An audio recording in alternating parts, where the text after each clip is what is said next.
with the average of 89.16.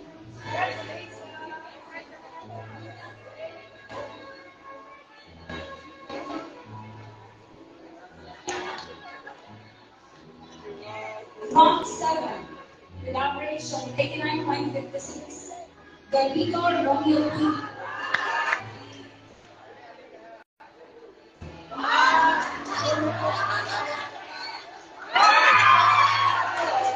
Round 6, with average of 19.42. Analeta Molino A.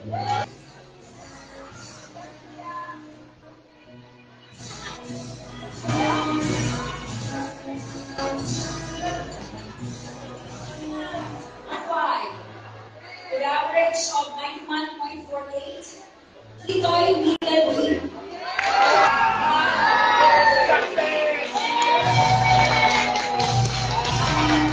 Round 4, with an average of 92.54, by Mango, America.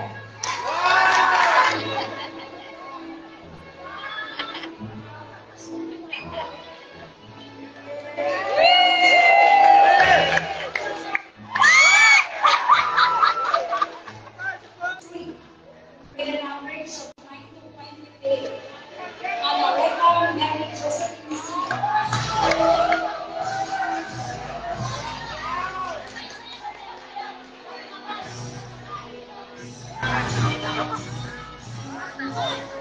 Let's proceed now to our round 2, with an average of 92.64, Conrad Crystal J.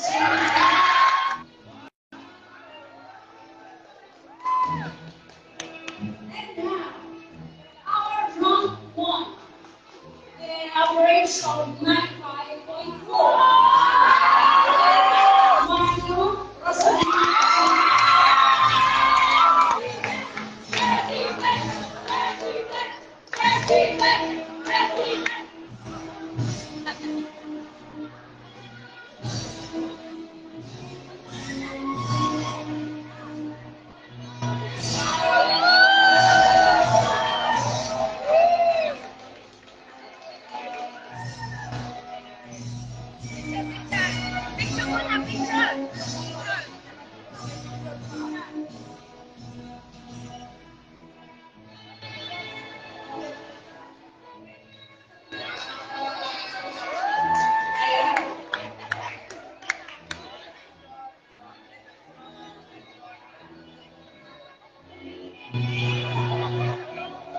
And now let's proceed to our special awards. Sister Nes, Madam Principal, tawagin natin ang ating professor in penmanship. When it comes to the word penmanship, it's the book of law. Genesis, Exodus, Leviticus, Deuteronomy, and Numbers. At tumako na tayo sa kanyang special awards. Most participative, Mary Josephine C. Angre. Ayan po ang special awards ng ating subject na penmanship with Sir Domingo Nagres. And secondly, sa kanyang special awards, most punctual, Mario Rosalino G.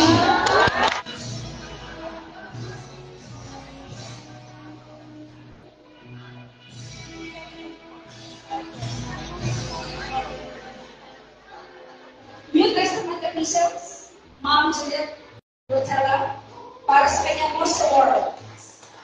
Most responsible, Gabito Romeo P.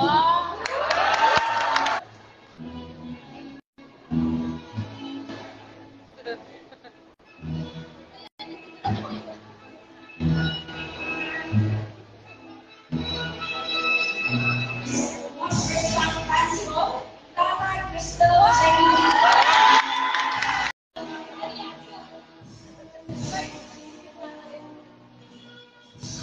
Most generous, Mario Rosalina.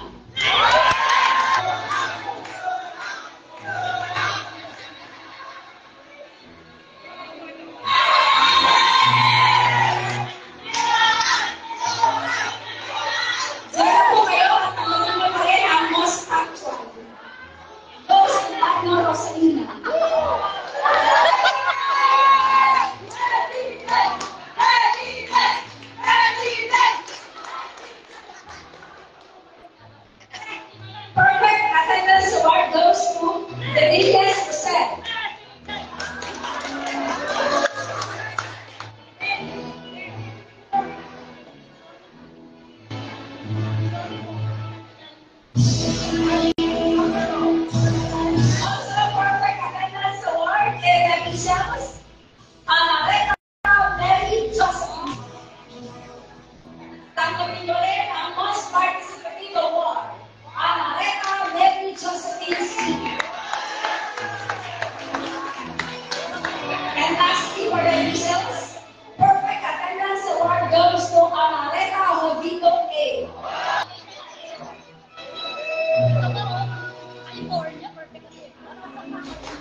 Most responsible. Your legacy.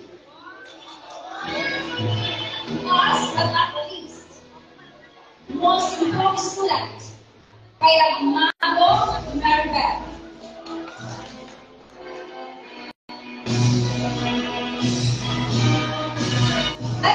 Thank you so much, Sir Melvin. Ganun po kayo. Tawagin natin ang church natin, Professor. Attendance award goes to Manuel Ibrahim. Tanggapin mo din ang most punctual. At tanggapin mo din ang Special Leadership Award.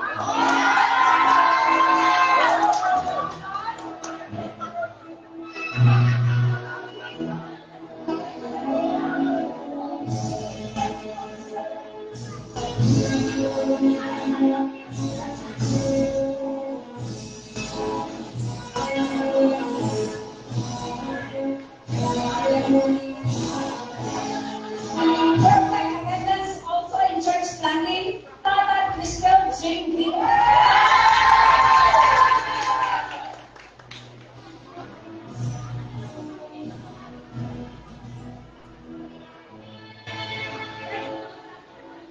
Perfect attendance also in church planting, Anareta Mary Josephine C.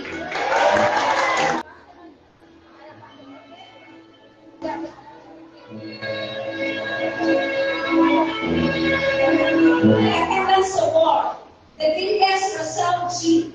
And then ang church planting special award, the biggest Russell G.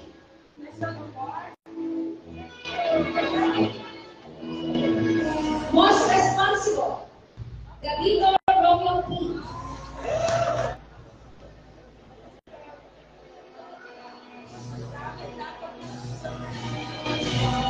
Church planting award goes to Kaya Mago Maribel.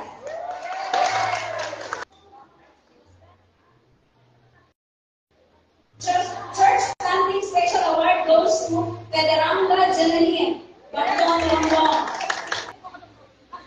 Church planting special award goes to Kitoy Liberty.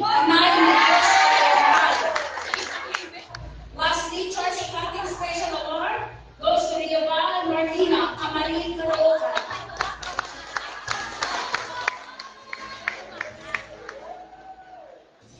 Thank you so much sa ating professor. Mama Mamungan. Let's proceed now to our next subject, Gospels. Ma'am Rowena Mo. Perfect attendance. Most punctual. Most generous. Insightful Reflector Award.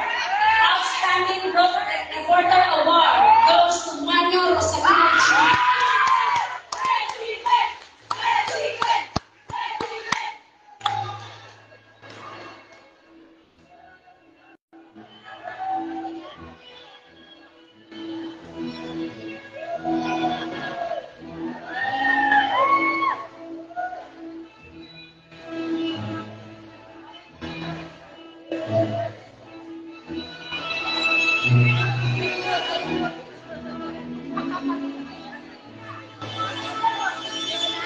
Perfect attendance, Gospels, the biggest Roselle G.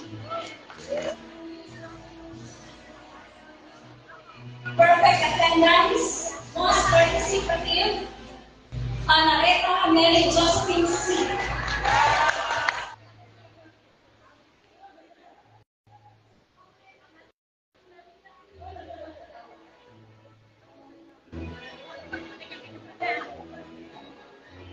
Also perfect attendance, most responsible, Tata Crystal Jane B.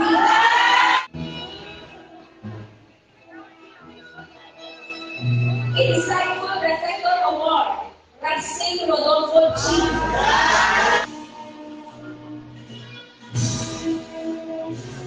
Insightful Reflector Award, Yar Melvin C. An outstanding Arianes. Thank you so much to our professor. And now, let's proceed to our hermeneutics and person. Best in Exegesis Award goes to Mano Rosalina G.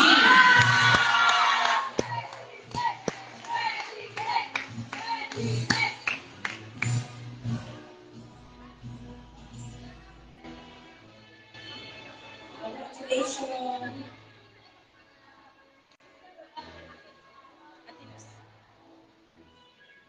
Best in preaching presentation goes to Kadilamano Maribel.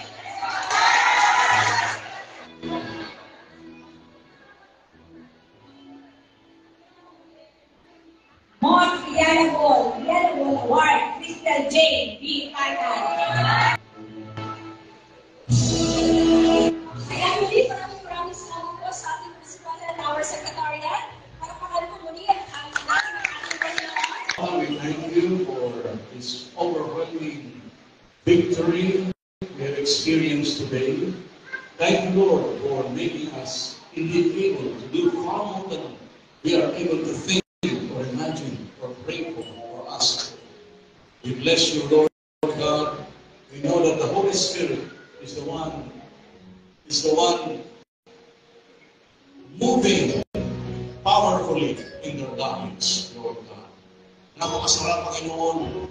Alam namin, Lord, na mula ngayon, it is very powerful indeed to us how the Holy Spirit will move in our lives. For it is not by might, nor by power, but by my Spirit, says the Lord. Naranasan namin po, Diyos, ang pagkilos ng iyong mga Espiritu. Salamat, Panginoon, sa training, the excellence, Lord God, hallelujah. And now, we will see how the Spirit, the overwhelming power of the Holy Spirit will begin to move in our lives. At alam namin, O Diyos, ang susik ng tagumpay ay ang mga nananalig sa iyo. You said in your word in Isaiah 40:31, they that wait upon the Lord shall renew their strength. They shall mount up with wings as eagles. They shall run and never be weary, and walk and not faint. Thank you, Lord, for your power. Thank you for your word. Thank you for your blazing fire in our lives, Lord. At alam namin, O Diyos, ito pala ang umpisa ng pinakamatinding mga pangyayari at mga karanasan sa aming mga buhay. Like Paul, Lord God, he calls it indeed an experience of your glory. And he wants us, of course, in the letter of Paul to the Corinthians, I take pleasure in my infirmities, in my reproaches, in my necessities, in my trials. For when I am weak, thus the time that I am strong. Lord God, let this be our fighting faith, our fighting spirit, starting today, O Lord God, evermore. Palalakasin mo po, Panginoon, physically, spiritually, emotionally, in all areas of their lives, O Lord God, that they have never even imagined. Namin, O Diyos, kung noon, nabanggit namin, na kung kailan pa naging senior citizen, doon lalong ginamit ni Lord. Doon nagising, waking up the genius inside, built in. Because you have said, Lord, that everything I will ever need, desire and pray for is already within us, merely awaiting for the recognition of it. Alam namin, O Diyos, sinabi mo sa Philippians 4:19, na buhat sa kayamanan, hindi nauubos. Buhat sa kayamanan, hindi nauubos. Ipagkakaloob mo ang lahat ng aming mga pangangailangan upang matupad namin ang aming specific assignment in your vineyard. We will continue, Lord, to discover our specific assignment in the vineyard of the Lord. Alam namin, graduation is just not the end. It's not the end, it's just the beginning of a more powerful, awesome glory, never before happening in our lives. Thank you, Father God.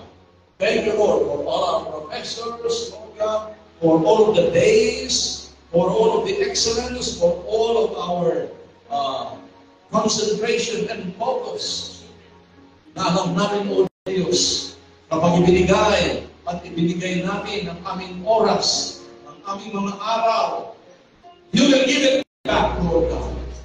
Good measure, pressed down, shaken together, running over. Tunay ang siksik, libig, at sobrang umaapaw ka sa aming mga buhay, kalusugan, kagalakan, walang makantay, and fighting the Spirit, O Lord God. Hallelujah.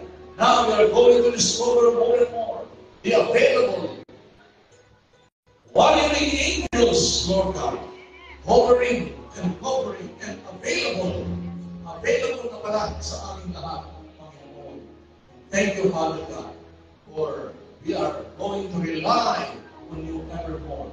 The more we surrender, the more we trust in you, the more the heavenly power will begin and continue to operate in our lives. Give it back unto them, Lord God. Let this experience be a mighty beginning in our lives. Na namin, O Diyos, more and more will be revealed unto each and every one of us. In Jesus' mighty name, everybody shout! Amen! Everybody shout! Amen! Sabi ng Panginoon sa Jeremiah 29:13, kung buong puso ninyo akong hahanapin, ako'y inyong masusumpungan. At alam ko, lahat po kayo ay nakasumpong. Praise God. At nais ko pong samantalahin ang pagkakataon ito. Una sa Panginoon, nagpupuri tayo at nagpapasalamat sa Diyos na buhay na napakatapat niya. Pangalawa, sa ating punong lingkod na si Father Archie Giliba, na ang Diyos po ang nagbigay sa kanyang puso ng kabigatan upang maipahayag ang salita ng Diyos. At maituro, pangalawa, at mga sumusunod yung ating pong mga magigiting na mga preachers. Kung tutuusin, dalawa lang sa kanila ang may formal studies na nag-aral sa Bible School. Dalawa sila may degree, pero ang mga kasamahan nila, sila Sister Alma, sila Sister Juliet, ang nakapagtapos po sa kanila, Sister Wen, Sister Dina, ng formal studies po. Pero ito pong mga kasamahan nila, si Brother Denise, si Ma'am Alma, si Sister Denise, si Sister Juliet, at ganun si Sir Melvin. Wow, mga kapatid, tapos po yan sa University ng Holy Spirit. Praise God.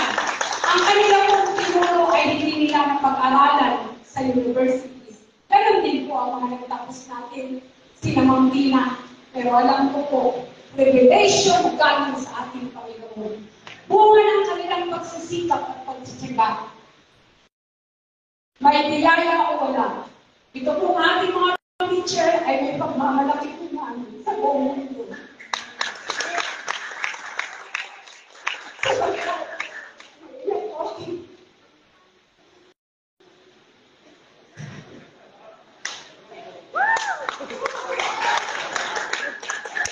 May pamasahe po wala.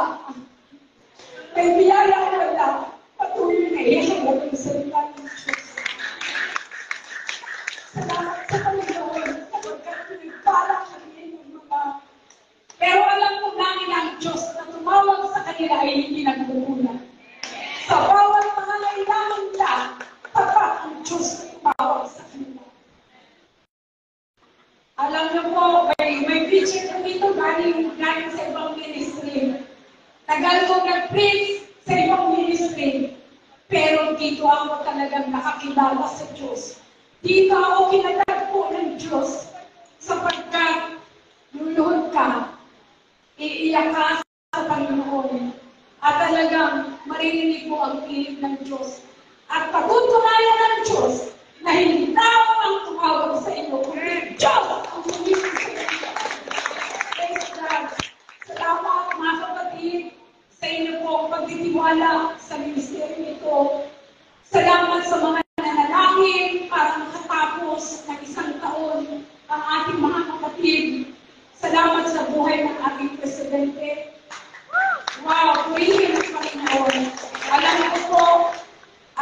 Diyos, hinubog ka ng Diyos dito sa ministry nito. Nung tumakan ka sa pagsubok, wala kang ibang karamay kundi ang Diyos. Sabi nga po niya, mga kapatid, dalawa lang ang pupuntahan ko kung hindi ako napunta sa siyalo, sa mental hospital o kaya sa sementeryo. Pero salamat sa Diyos sapagkat nasumpuman niya ang Diyos na tapat, nagbabago ng buhay, nagpapalaya. Salamat sa Diyos. Mga kapatid, lahat po tayo ay mayroong kahinaan. Pero sabi ng Panginoon, tumutok tayo sa Diyos. Sa Diyos lamang po tayo na walang pagkukulang, walang kapintasan, walang kahinaan. Doon lamang po tayo titigin, mga kapatid. At alam ko po, lalabas kayo. Sinusubo kayo, sabi ng Panginoon, sa mga asong bupa, sa mga talagang ang kalaban po natin ay hindi naman kundi espiritu na nasa himpapawid. Pero sabi ng Panginoon, inilagay ko kayo sa isang parada na higit pa sa mga lupa. Kaya tayo lang po kung ano po ang tinuturo sa inyo ng aking mga kasama, ang sasabihin ko rin po sa inyo. Huwag po natin kalilimutan ang ating prayer life, praying life. Hindi naman po prayer life, kundi praying life. Oras-oras kakausapin natin ng Diyos. Oras-oras magtatapat tayo sa Kanya. Sapagkat siya lang po ang maasahan natin. At ang Biblia. Know your Bible, mga kapatid. Mula ang isa, kailangan napakahalaga ito na tayo po ay lalakad at titindig. Dapat alam po natin ang salita ng Diyos. Para hindi tayo pagtawan ng kaaway. Alam natin kung saan tayo nakatindig. Hindi tao ang kausap natin dito. Diyos ang kausap natin. Nakipagtunan tayo sa Diyos. Kahit anumang pagsubok na dumating, basta ikaw, may connection ka kay Lord. Hindi lamang yung iyong devotion na may time, kundi araw, oras-oras, minuto, kakausapin mo ang Diyos. At hihingi ka ng gawa. Magpapasalamat ka, hihingi ka ng tawad. At aalamin mo ang salita ng Diyos sapagkat mangungusap ang Panginoon sa kanyang mga salita. Yun lang po mga kapatid, alam ko po, marami pong nanalangin sa inyo. Ako nakatayo dito sapagkat may nagmalasakit sa akin. May nanalangin sa akin na makakilala ako sa Diyos at magamit ako ng Panginoon. Marami pa po, wala pa po tayong ginagawa. Minsan naisip ko, Lord, ano pa may nagawa na ba ako? Parang feeling ko wala pa akong nagagawa kahit 35 years na sapagkat naranasan natin ang kabutihan at kadakilaan ng Panginoon. Sabi na ng isang teacher natin, may utang tayo na 10 million, binayaran ng Diyos ng 100 million. Sino ang hindi maglilingkod? Sobra-sobra ang ginawa ng Diyos para sa atin. Kaya mga kapatid, salamat po sa ating magiging mamano. Hindi ka man matayo sa pulpito, hindi ka man humahawak ng microphone. Ikaw naman po ay naging pagpapalak sa batch nito. Amen! Nandiyan ka lang. Basta makita ka lang namin. Talagang nag-bless na kami sa iyong patotoo. At sa lahat po ng mga teachers na hindi man po sila tumayo sa pulpito, pero nakiisa, nanalangin, may kanya-kanya tayong panuwagan. Ang bawat gawain ay napakahalaga sa Panginoon, sa paningin ng Diyos. Kahit tayo taga-punas ng bangko, taga-anuman po, taga-linis ng siya, hindi po yan tinitignan ng Diyos. Ang tinitignan ng Diyos, ang puso po natin. Ginagawa po ba natin ito sa anong paraan? Glory to me o glory to God. Doon lang po mga kapatid. Salamat, hindi ka na po makakatagalan at tayo po itatayin. Salamat, congratulations! 25, 26, at 24, 25. God bless you all. Thank you so much to our head secretary, Sister Nestor Piano. And now, that's the end of our registration. I am your MC for this day. I am Dina M. Marcel.